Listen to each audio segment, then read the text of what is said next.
Hello student, welcome back to my channel doubt clear. अच्छा, आज इस वीडियो में आपको मैं 10th क्लास का फर्स्ट चैप्टर लेके आई हूँ, जिसमें कि मैं आपको फर्स्ट एक्सरसाइज कवर करवाने वाली हूँ। आज आपको फर्स्ट चैप्टर है आपका रियल नंबर।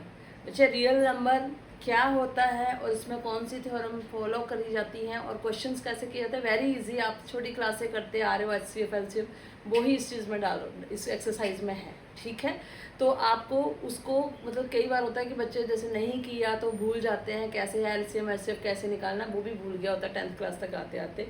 तो अभी आपको वो ही मैं आपको बताने वाली हूँ, एक ही मेथड से, डिवीज़न मेथड से आपको HCF और LCM दोनों कैसे निकालने हैं। आपको पढ़ा है 5th क्लास में, 6th क्लास में HCF निकालने के, LCM निकालने के डिफरेंट मेथड्स हैं, 2 3 मेथड्स आपको बताए गए। लेकिन अब 10th क्लास है, आप मेथड्स पे कौन सा मेथड आप फॉलो करते हो उस पर नहीं जाना है आपको, मेन है क्वेश्चन सॉल्व करने पे। तो आपको मैं एक ही मेथड बताऊंगी जिससे दोनों ही आपके सॉल्व हो जाएंगी, LCM भी और HCF भी। ठीक है, तो अब वो देखेंगे। उससे पहले आपके पास थ्योरम है एक फंडामेंटल थ्योरम ऑफ अर्थमेटिक, पहले उसको समझेंगे। और उससे पहले कि आपका चैप्टर नेम है रियल नंबर, तो रियल नंबर क्या है, रियल नंबर क्या होता है वो पहले देखो क्या होता है। बच्चे, रियल नंबर कॉम्बिनेशन है सारे नंबर्स का। एज यू नो कि सबसे पहले आपका नेचुरल नंबर आता था। Natural number start from 1 2 3 4 5 6 up to so on. After that whole number में जीरो कवर हुआ, 0 1 2 3 4 अप टू सो ऑन। ठीक है, उसके बाद आया इंटीजर में बच्चे जो नेगेटिव पोर्शन जो था वो कवर किया गया, नेगेटिव नंबर, पॉजिटिव नंबर और जीरो। ठीक है, उसके बाद आपके पास आए रैशनल और irrational number. Rational number fraction में जो होते हैं और इरेशनल नंबर रूट के अंदर या उसके अलावा भी आपने वो अच्छी तरह 9th क्लास में कर रखा है, terminating, non terminating, repeating, non repeating, वो सारा रैशनल नंबर और इरेशनल नंबर के बारे में। अब रैशनल देखो, वहाँ तक सबसे बड़ा नंबर रैशनल या इरेशनल था। अब रैशनल और इरेशनल का भी कॉम्बिनेशन बन जाता है आपके पास रियल नंबर। ओके, तो रियल नंबर में क्या आ गया, देखो रियल नंबर बच्चे सारा कुछ आ गया। चैप्टर नेम है आपका रियल नंबर। तो रियल नंबर में आपका देखो नेचुरल नंबर भी आ गया, होल नंबर भी आ गया, इंटीजर भी आ गया, रैशनल भी आ गया, इरेशनल भी आ गया, सबका कॉम्बिनेशन किस में गया, रियल नंबर में। बट सिंपली आप इसको रियल नंबर को क्या बोल सकते हो, कॉम्बिनेशन ऑफ रैशनल और इरेशनल। बिकॉज रैशनल नंबर में आपके सारे कवर होते हैं, natural number, whole number, integer सब यहाँ कवर हो जाते हैं। ठीक है, जो उससे बचते हैं वो रैशनल में आ जाते हैं। तो इरेशनल और रैशनल का कॉम्बिनेशन क्या बन जाता है आपके पास, रियल नंबर। ओके, सो ये है आपका चैप्टर नेम। पहले आपको ये क्लियर होना चाहिए कि रियल नंबर होते क्या है। तो बच्चे इसमें ये समझ लो कि अब तक आपने जितने भी तरह के नंबर्स पढ़े हैं वो सारे cover into real number. Okay,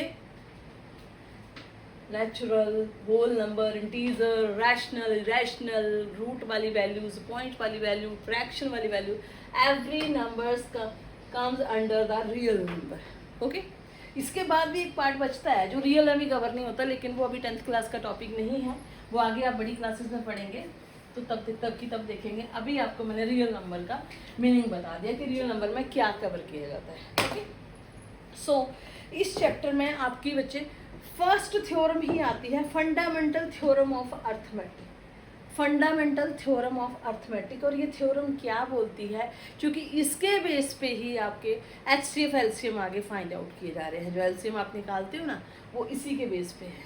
because fundamental theorem of arithmetic जो है वो कार्ल फ्रेडरिच गॉस ने फाइंड आउट करी थी। तो ये क्या बोलते हैं कि every composite number can be expressed as a product of prime numbers।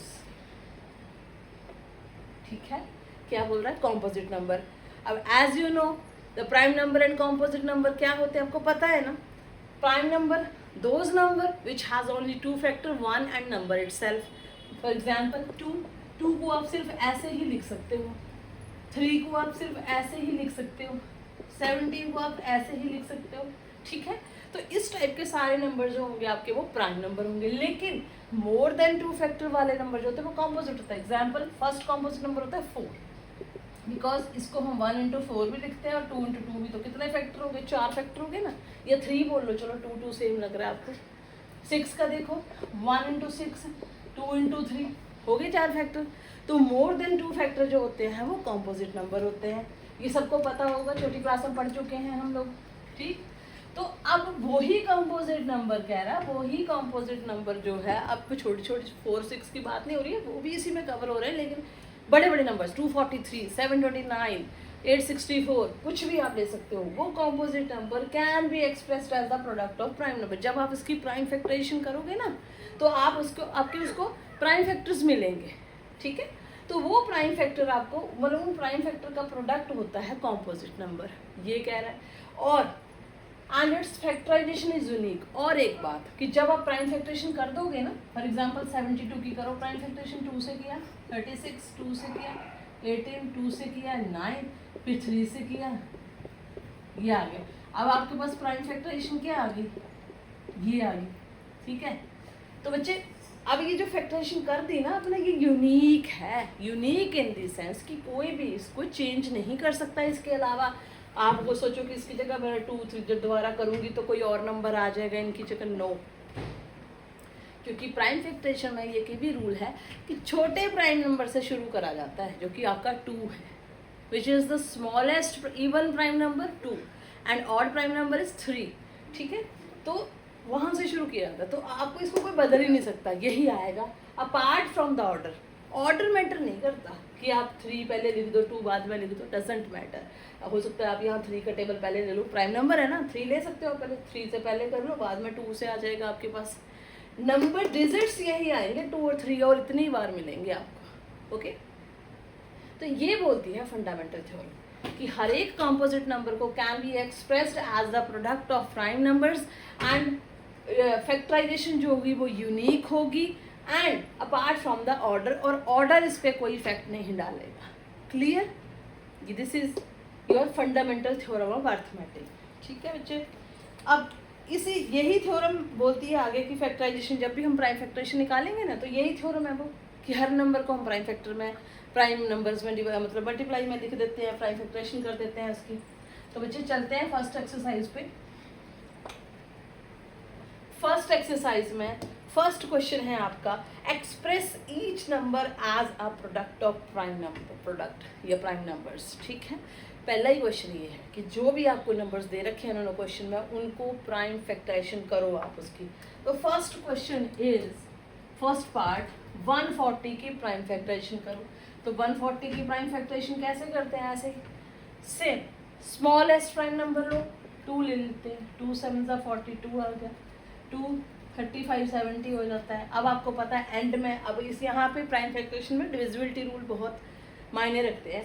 Divisibility rule अगर आपको आते होंगे ना, तो आपकी प्राइम फैक्टराइजेशन वेरी इजी हो जाएगी आपको, कि आपको पता है एंड में 0 या इवन नंबर हो तो वो 2 से डेफिनेटली डिवाइड होगा। और अगर sum of product, sum of digit जो है वो आपका 3 से डिवाइड हो रहा था, वो नंबर 3 से डिवाइड होगा। ऐसे ही एंड में अगर 5 दे रखा हो, 5 या 0 हो, तो डेफिनेटली वो नंबर 5 से डिवाइड होगा। तो यहाँ पे 5 आ गया, इट मीन्स कि अब ये 2 3 से डिवाइड नहीं होगा, सीधा 5 से होगा। 7 एंड फिर 7 तो प्राइम नंबर है, तो 7 7 सा, तो आपके पास प्राइम फैक्टराइजेशन क्या आ गई, 2 × 2 5 × 7, ये आपकी आ गई प्राइम फैक्टराइजेशन, ठीक है। एक्सप्रेस हो गया। एक और ले लो एग्जाम्पल, एक और ले लो, पार्ट नंबर 4 ले लो, चलो 5005, ठीक है बच्चा, ये है 5005। तो अब आप देखिए एंड में क्या है, 5, दैट मीन्स कि सीधा ये 5 से डिवाइड होगा, तो ले लो 5 5 1 5 0 से 0, 5 1 5। अब एंड में आ गया 1, तो 5 से डिवाइड होने नहीं वाला ये, ठीक है। तो अब किससे डिवाइड होगा, अब आपको ये देखना है, ओके। तो सोचो किससे डिवाइड होगा आपका, 5 से तो होगा नहीं, उससे नेक्स्ट चलो 2 से नहीं होगा, इवन नंबर नहीं है, प्रोडक्ट 3 का नहीं बन रहा है, वो भी 7 से, चलो 7 1 7, 3 बच गए, 7 4 तो 7 से हो जाएगा आपका, 7 1 7, कितने बचे, 3 बचे, 28 बन गया, 7 4 28, 2 बच गए, 7 3 दिस 143 आ गया। अब 143 किससे डिवाइड होगा, आप सोचो, 9 से नहीं होगा, 8 इवन नंबर है। अगर 11 से चेक करो, 11 1 11 से हो जाएगा, 11 1 11, 3 बच गई, 11 3 33, और अब 13 से कर लो, 13 1 13। तो बच्चे आपकी प्राइम फैक्टराइजेशन क्या आई, 5 × 7 × 11 × 13, this is your prime factorization. तो यही है फर्स्ट क्वेश्चन में, ठीक है। ये क्वेश्चन थोड़ा कम ही आता है, लेकिन आ जाए तो इस टाइप का करना है, सिंपली छोटी क्लास वाला क्वेश्चन है, बस 10th क्लास के लेवल का क्या होगा, ये थोड़ा सा हार्ड नंबर पूछ लेंगे वो, अगर आपसे पूछते हैं तो हार्ड नंबर में जैसे कि ये है, अब आप 2, 3, 5 से यहाँ करते रहोगे तो आपका क्वेश्चन बहुत टाइम ले लेगा ये क्वेश्चन सॉल्व होने में। तो बच्चे इसके लिए मेरा सजेशन है आपको सबको डिविजिबिलिटी रूल याद कर लो, ठीक है। डिविजिबिलिटी रूल से आपको ये ईजी हो जाएगा कि इवन है तो ये होगा एंड में 0 या 5 है तो 5 से डिवाइड होगा सिर्फ, और 10 से भी डिवाइड होता है, लेकिन 10 से डिवाइड करने से बेटर हम 5 से करेंगे क्योंकि 5 is a prime number. Okay, 7 से कौन सा होगा, वो सारे डिविजिबिलिटी रूल आपको दे रखे हैं, काफ़ी हेल्प करेंगे आपको। तो first question I think done, इसमें से कोई आपसे नहीं सॉल्व होता है तो बताना। सेकेंड क्वेश्चन है बच्चे, find the LCM and HCF. अब आपको एलसीएम और एचसीएफ फाइंड आउट करने हैं और उसके बाद वेरीफाई करना है result. LCM into HCF is equal to product of two number. ये भी फॉर्मूला आप पढ़ चुके हो कि LCM multiply by HCF is equal to product of two number. कौन से दो नंबर, उन्हीं वही दो नंबर जिनका आपने एलसीएम और एचसीएफ निकाला है, ठीक है। प्रोडक्ट ऑफ टू नंबर ये फार्मूला है। अब इसमें से आपका दो चीज़ें कोई तीन चीज़ें कोई भी दी है ना, जैसे दोनों नंबर दिए हो, एक एचसीएफ तो एलसीएम निकाल सकते हो, दोनों नंबर दिए है एलसीएम दिए तो एचसीएफ निकाल सकते हो, एलसीएम एचसीएफ दोनों दिए और एक नंबर भी दे रखा है तो दूसरा नंबर निकाल सकते हो। तो कोई भी तीन चीज़ें दे रखी हैं, चौथी आप फाइंड कर सकते हो। ओके, सो आपको क्या बोला है एलसीएम और एचसीएफ, तो हम ले लेते हैं क्वेश्चन ले लेते हैं। सेकंड पार्ट ले रही हूँ मैं, क्वेश्चन नंबर 2 का सेकंड पार्ट, 510 एंड 92, ठीक है बच्चे, ये है आपका क्वेश्चन। अब जैसे कि मैंने आपको बताया कि ज़्यादा टाइम वेस्ट नहीं करना है हमें, 10th क्लास है, मार्क्स को मतलब क्वेश्चन को उस हिसाब से करना है, स्पीड से कि पेपर आपका कवर हो जाए। तो बच्चे एक ही मेथड दूंगी, डिवीजन मेथड। दोनों एलसीएम और एचसीएफ कैसे निकालने हैं ऐसे करिए, करा हुआ आपने ये मेथड, लेकिन अब आप ध्यान से देख लो। जितने भी नंबर हैं, 2 है तो 3 है, 4 है, 5 है, और भी आगे कंपटीशन एग्जाम में भी आपको करना है, तो जितने भी नंबर है सारे लिख दो यहाँ पे कॉमा करके। और उसके बाद वो टेबल लेना है, लेना प्राइम नंबर ही है, लेकिन वो वाला प्राइम नंबर लेना है जो जितने भी नंबर है ना सबको डिवाइड करे। अगर आपको ऐसा कोई नंबर ही नहीं मिलता है तो अलग बात है, तो दैट मीन्स कि उसका एचसीएफ 1 आएगा। अगर आपको ऐसा कॉमन टेबल नहीं मिलता है जो सारे नंबर्स को, यहाँ तो 2 ही हैं, 3, 4, 5 जितने भी हो सकते हैं, अगर वो सारे को डिवाइड नहीं कर रहा है दैट मीन्स कि आपका एचसीएफ 1 है और एलसीएम तो निकालेंगे। ओके, और अगर आपका वो कॉमन नंबर मिल जाता है तो कब तक मिलता है, बस तब तक वो तब तक का वो जो नंबर आएंगे वो आपके एचसीएफ होंगे। फॉर एग्जाम्पल देखिए यहाँ पे दोनों इवन नंबर हैं, 2 से डिवाइड हो जाएंगे, 2 2 ज़ा 4, 2 5 ज़ा 10, 2 5 ज़ा 10, ठीक है। ये आ गया, इधर भी करो, 4 2 ज़ा 8, 6 2 ज़ा 12, ठीक है। अब देखिए बच्चे, अब इसके एंड में तो 5 आ गया, इसके एंड में इवन नंबर है, ये 5 के टेबल से होगा और ये 2 के टेबल से भी हो सकता है किसी और टेबल से भी, लेकिन 2 से भी हो सकता है। ये 5 से नहीं हो सकता और ये 2 से नहीं हो सकता। दैट मीन्स कि अब आपका कॉमन टेबल कुछ नहीं मिल रहा है। तो बच्चे यहाँ तक का जो है ना, ये जो वैल्यू आई आपके पास, यही आपकी एचसीएफ है। तो आपने फटाफट से एचसीएफ तो लिख देना है 2, ठीक है। अब एलसीएम निकालने के लिए आगे चलो, अब आप 1 बाई 1 जिस मर्जी को सॉल्व करते हैं, 2 ही हैं तो हम इसे फोकस कर लेते हैं। ये तो एज इट इज उतार दिए, ये 23 आ गया। अब आपको पता है 23 तो प्राइम नंबर है, तो ये डायरेक्ट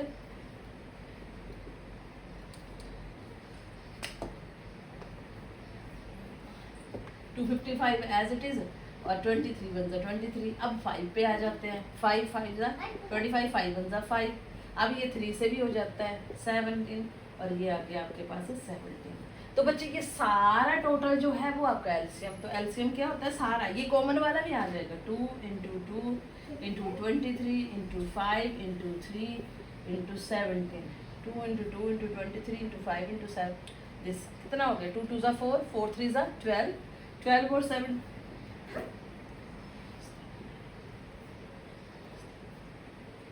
ये आ गया। और आपके पास अभी 23 भी है, 2 ज़ा 4, 4 3 ज़ा 12, 12 5 ये आ गया, 5 भी है अभी, 5 4 ज़ा, और दिस आ गया।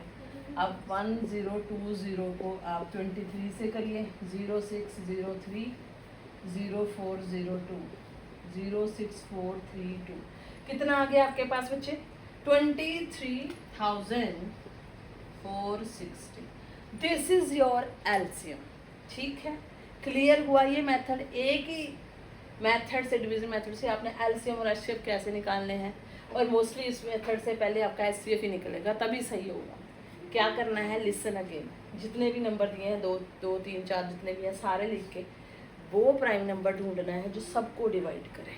नहीं मिलता है HCF 1, मिल जाता है और जब तक मिलता है तब तक के नंबर जो होंगे वो आपके HCF। अब यहाँ एक ही बार मिला हमें कि 2 दोनों को डिवाइड कर रहा है, तो अब हमारे पास ठीक है दोनों को डिवाइड करा तो HCF कितना आ गया 2।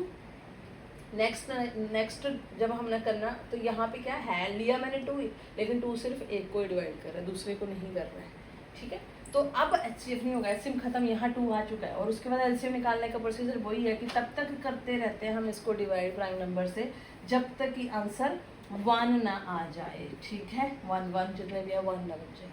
तो अब जो जितने भी नंबर है ना विद इंक्लूडिंग HCF वाले नंबर को, वो सारा क्या बन जाएगा आपका LCM। ओके, तो ये हो गया आपके पास बच्चे LCM और HCF। अब बोला है वेरीफाई करो आप कि LCM इंटू ये वाला है कि नहीं, तो बच्चे LCM इंटू HCF करो।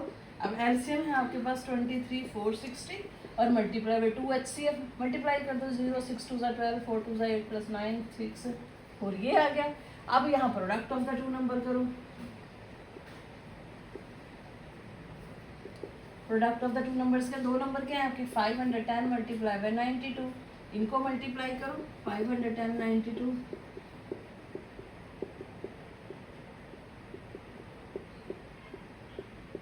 कितना है 4 6 9 20। तो देखिए दोनों इक्वल आ चुके हैं, तो आप क्या लिखोगे, hence LCM into HCF is equal to product of 2 numbers.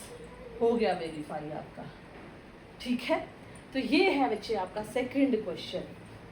Clear हो गया, पहले HCF निकालो, LCM निकालो, उसके बाद मल्टीप्लिकेशन देखो उनकी और फिर प्रोडक्ट ऑफ 2 नंबर्स भी करो। If they are equal then hence verified LCM into HCF is equal to product of the 2 numbers.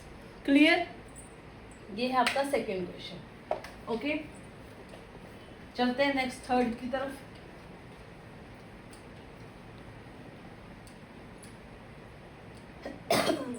Third question है find LCM and HCF of the following integers by applying the prime factorisation method.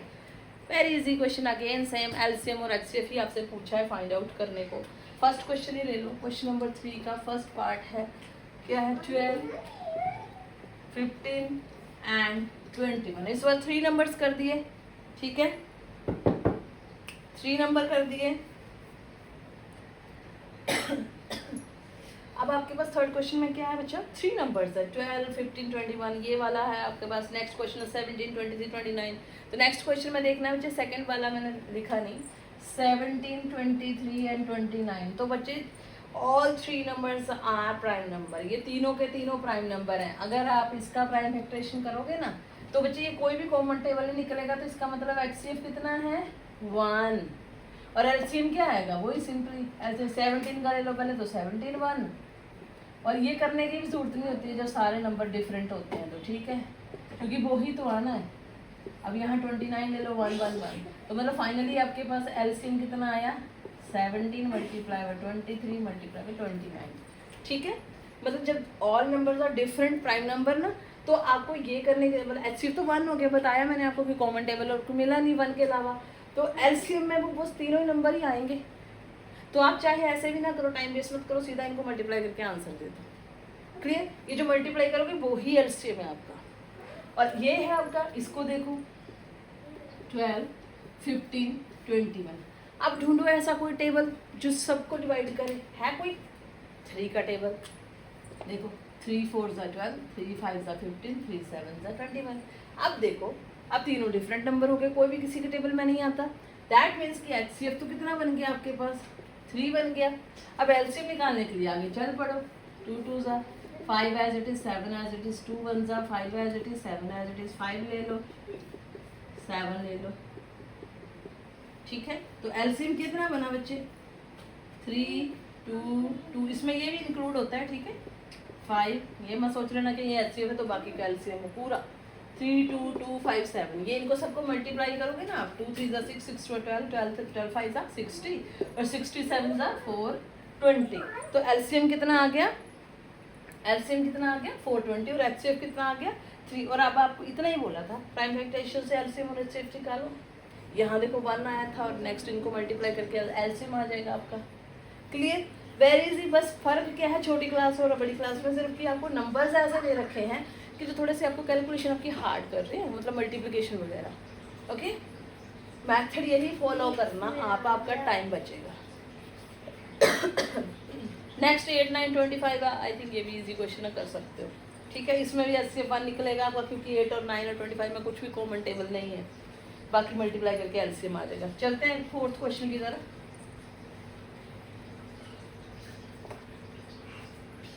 4th question देखो बच्चे।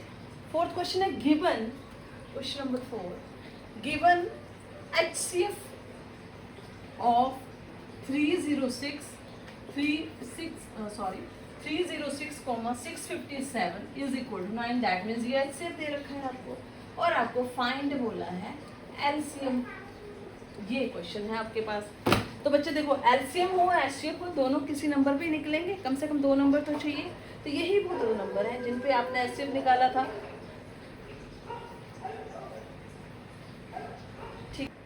ठीक है बच्चे, ये क्या बोला कि HCF इन 2 नंबरों का HCF तो LCM भी इन दोनों नंबरों का निकलेगा। तो अब LCM HCF तो गिवन है, LCM निकालना है। और अब आप इसमें टाइम वेस्ट मत करना, ये वाला मेथड तो लगेगा नहीं, बिकॉज अब ऐसी सिचुएशन में हमारे पास एक और मेथड है, विच वन इज, अब ये भी किया LCM HCF multiply by LCM, कोई भी पहले लिख लो कोई फर्क नहीं है, is equal to product of 2 number. ठीक है, तो HCF कितना दिया है पता है हमें 9, LCM मुझे पता नहीं है, ऐसे ही लिख दो। और product of 2 number, which numbers are, यही वो नंबर जो इसमें जिसका HCF निकला उसी का LCM निकलना है, उन्हीं का ही प्रोडक्ट आएगा। तो यही वो 2 नंबर हैं जिनका प्रोडक्ट लेना है आपको। ये आ गया। अब जो फाइंड आउट करना है वो आप इधर रहने दो, बाकी आप उधर ले जो। मल्टीप्लाई के चक्कर में नहीं पड़ना है, डायरेक्ट कोई कटिंग हो रही है पहले वो कर दो। देखो इसे चेक करो जरा, 9 3 ज़ा 27 और कितने बचे थे, कट जाएगा। 9 3 ज़ा 27, 3 बच गए, 10 4 ज़ा 36 है। अब आपके पास जो बचा उसको मल्टीप्लाई कर दो।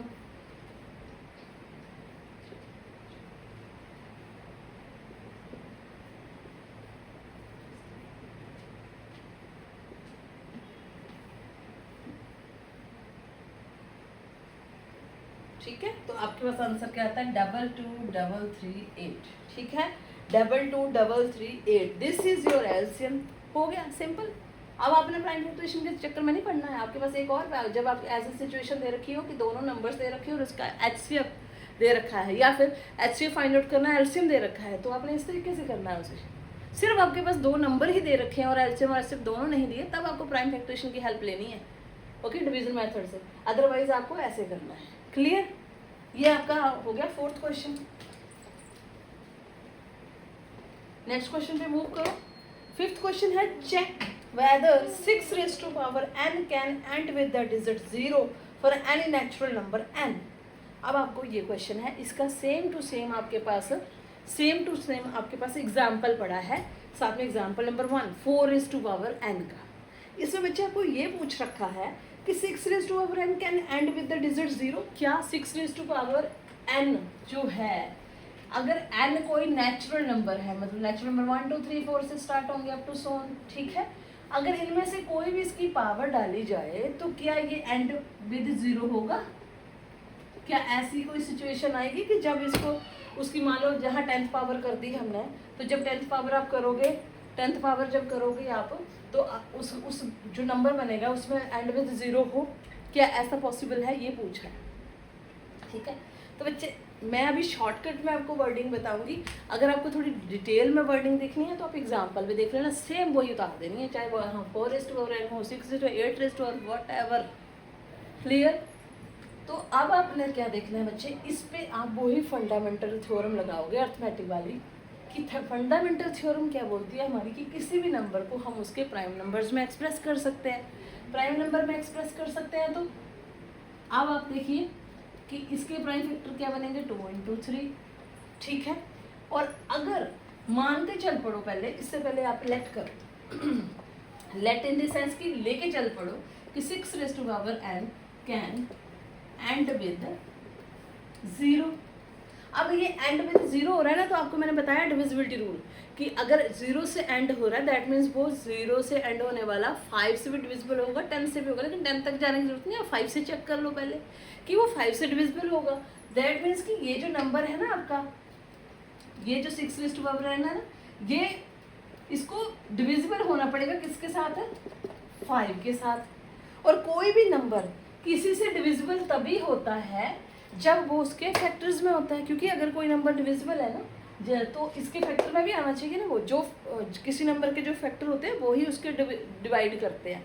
जैसे कि मैं 6 को क्या लिख दूँ, 2 × 3, दैट मीन्स इसको 2 भी डिवाइड करेगा, 3 भी डिवाइड करेगा, तो इसके फैक्टर ये तभी बने क्योंकि both number divide this 6। Okay, तो अगर मैं एंड विद 0 कर रही हूँ दैट मीन्स कि ये 6n शुड डिवाइड बाय 5। ठीक है, 5 से डिवाइड होना चाहिए, लेकिन 5 से डिवाइड होना चाहिए दैट मीन्स कि इसके फैक्टर्स में आना चाहिए ये, तो इसके फैक्टर में तो आया ही नहीं, तो इसके अगर ये है तो ये सिर्फ इतना बना, तो here no place for 5 in the prime factorization. Prime factorization के अंदर तो 5 का कोई प्लेस ही नहीं है ही नहीं 5, दैट मीन्स कि इसको 5 डिवाइड नहीं करेगा, 5 डिवाइड नहीं करेगा तो पक्का ये 0 से एंड नहीं होगा। इसका मतलब है 6n can not and with 0। ठीक है, यही 3-4 लाइन्स लिखनी है आपको। फर्स्ट लाइन क्या लिखनी है कि लेट कर लिया एक तरह से कि एंड विद 0 कर रहा है।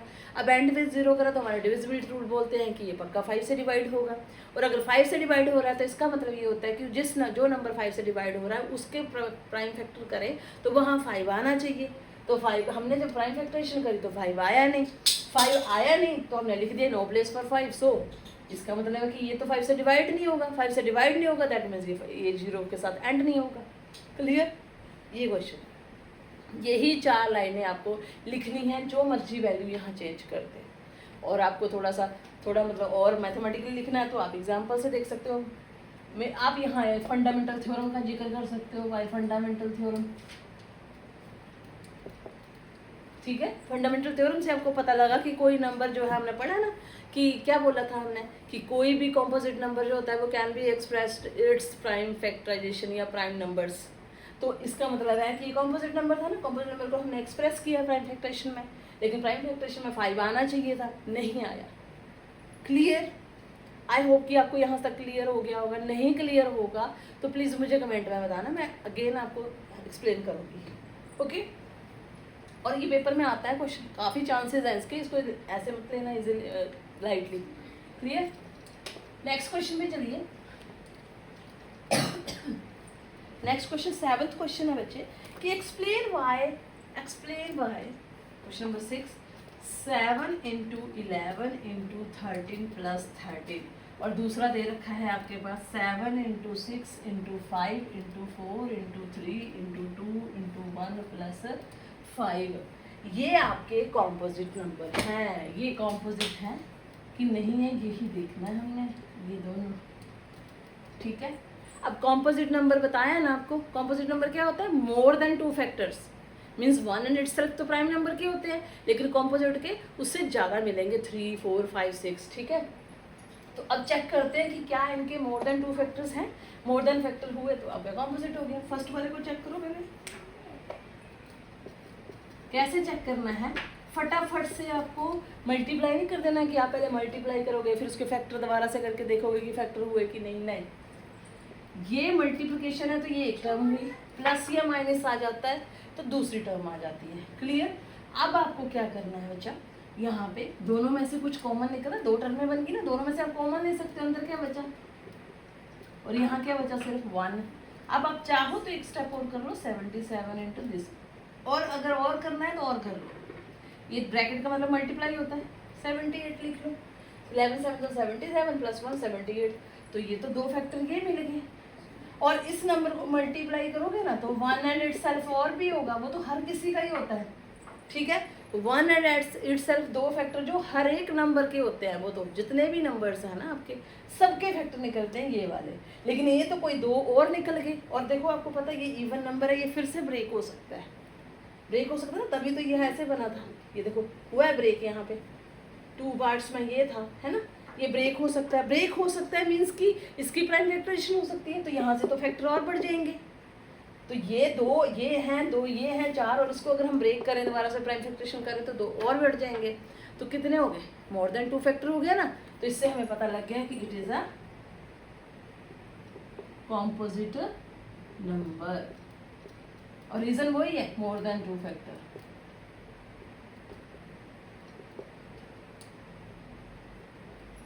ठीक है, मोर देन 2 फैक्टर आ गए, इसीलिए आपका ये कॉम्पोजिट नंबर है। सेम बच्चा, ये देखिए ये सारा प्रोडक्ट चल रहा है यहाँ तक, और ये प्लस आ गया तो अगली वैल्यू। अब यहाँ भी 5 है, यहाँ भी 5 है, 5 कॉमन लेंगे, बाकी का बचा हुआ अंदर लिखेंगे,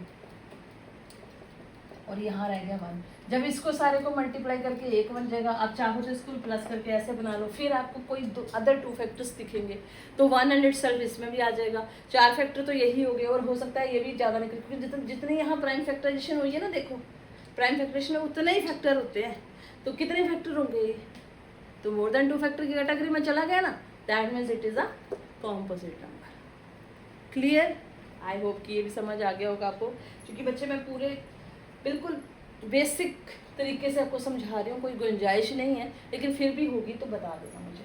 क्लियर, ये भी हो गया। लास्ट क्वेश्चन पे आ जाओ। लास्ट क्वेश्चन है बट नॉट द लिस्ट। जो लास्ट क्वेश्चन है ना आपका, ऐसे ऐसे क्वेश्चन आपको कुछ भी चेंज करके बना सकते हैं। आप अदर्स बुक फॉलो करोगे, अदर बुक्स फॉलो करोगे तो उसमें आपको इसके जैसे और बहुत सारे क्वेश्चन मिल जाएंगे, R D Sharma, R S Agarwal, या और कोई भी एग्जाम प्रिपरेशन, कुछ भी एग्जाम आइडिया, कुछ भी आप करोगे वहाँ बहुत सारे मिलेंगे। कॉम्पिटिशन एग्जाम में इस टाइप के बहुत सारे क्वेश्चन आते हैं एलसीएम से निकालने वाले। तो एक अभी जो दे रखा है वो कर लो आप, और कोई एग्जाम्पल में पढ़ा है आई थिंक नहीं है, ठीक है। तो अभी इसके लिए बताती हूँ, क्वेश्चन समझो पहले क्या है। There is a circular path around a sports field, ठीक है, स्पोर्ट्स फील्ड है यहाँ पे, और यहाँ पे एक सर्कुलर पाथ बन रखा है, ठीक। अब Sonia takes 18 minutes to drive 1 round. Sonia कोई लड़की है और वो कितने मिनट लेती है, 18 मिनट्स टू एक राउंड लगाने के लिए, फॉर 1 राउंड, ठीक है। सोनिया एक राउंड लगाने के लिए 18 मिनट्स लेती है, और रवि कोई लड़का है, वो एक राउंड लगाने के लिए 12 मिनट्स ही लेता है सिर्फ, ठीक है, सेम राउंड लगाने के लिए। तो suppose they both start at the same point, समझ लो कि यहाँ से स्टार्ट किया दोनों ने, ठीक, सेम पॉइंट से और सेम टाइम पे दोनों भागे, लेकिन स्पीड अपनी अपनी है ना, तो आगे पीछे हो जाएंगे वो। After how many minutes they will meet again at starting point. अब कितने मिनट बाद वापस वो अपने स्टार्टिंग पॉइंट पे मिलेंगे, क्योंकि वो चक्कर लगाएंगे पहले राउंड में तो आगे पीछे, दूसरे में भी आगे पीछे, हो सकता है पता नहीं 3-4 कितने राउंड बाद, कितने, या हो सकता है 1.5 के बाद ही वो मीट कर जाए, तो वो उनकी डिपेंड करेगा कितनी स्पीड है। तो वो वापस से फर्स्ट स्टार्टिंग पॉइंट पे ही मीट कर जाए, वो आपसे पूछा है। तो याद रखना, इस टाइप के कोई भी क्वेश्चन होंगे उसमें आपने सिर्फ एलसीएम निकालना, वेरी इजी। अगर आपको ऐसे क्वेश्चन बना रखा है कि एक बेल इतने बजे बजती है मंदिर में या स्कूल में, दूसरी इतने बजे 5 मिनट बाद बजती है, तीसरी 6 मिनट बाद बजती है, चौथी 8-10 मिनट बाद बजती है, तो बताओ ये इकट्ठी कब बजेंगी, तो भी यही क्वेश्चन। एक और क्वेश्चन होता है, एक फ्रॉग है, एक जंप कर रहा है और 2 मिनट बाद दूसरा कर रहा है, तीसरा 4 मिनट बाद कर रहा है, तो वो इकट्ठे एक साथ कब होंगे, वो भी क्वेश्चन। ट्रैफिक लाइट पे बन जाता है, एक लाइट इतने सेकंड बाद दूसरी, इतने सेकंड बाद तीसरी चल रही है, तो इकट्ठी कब चलेंगी, ठीक है। तो वो सारे क्वेश्चन में एलसीएम निकालोगे आप, बहुत सारे एग्जाम्पल है इसके। तो आपने सिंपली लिखना है यहाँ पे थ्योरी कि Sonia take time for 1 round कितना, 18 मिनट्स। अब रवि टेक टाइम 1 राउंड कितना, 12 मिनट्स।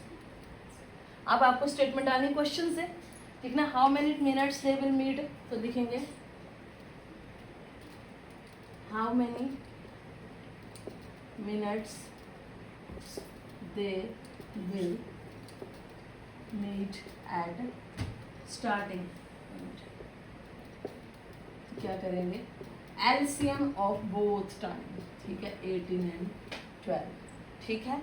12 और 18 का LCM ले लो फटाफट, 18 और 12, 2 से करेंगे 2 9 जा, 2 6 जा, फिर अब 2 से ही कर लो, 2 3 जा, अब 3 से कर लो, 3 3 जा, 3 1 जा, फिर 3 से कर लो, 3 1 सा, तो कितना आ गया, 2 2 ज़ा 3 3 ज़ा 2 2 ज़ा 4 4 3 ज़ा 12 12 3 ज़ा